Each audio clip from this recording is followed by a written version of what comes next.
ত্রয়োদশ সংসদ নির্বাচনে ভোট ইঞ্জিনিয়ারিংয়ের অভিযোগে এবার অন্তর্বর্তী সরকারের সাবেক উপদেষ্টা রিজওয়ানা হাসানকে জিজ্ঞাসাবাদের আওতায় আনার দাবি জানিয়েছেন জামায়াতে ইসলামী।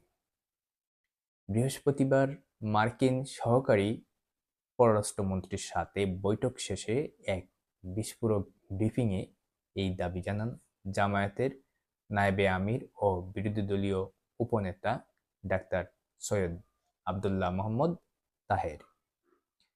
ডাক্তার তাহের অভিযোগ করেন, রিজওয়ানা হাসান নিজেই এক সাক্ষাৎকারে স্বীকার করেছেন কাদের মোলদারায় আসতে দেওয়া হবে আর কাদের বিরোধী আসনে রাখা হবে তা আগে থেকেই ঠিক ছিল।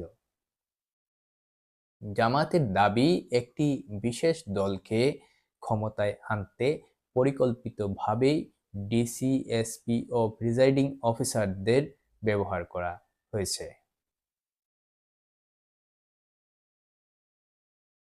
ইতোমধ্যে ৫৩টি আসনে অনিয়মের অভিযোগ তুলে আইনি লড়াই শুরু করেছে জামাত।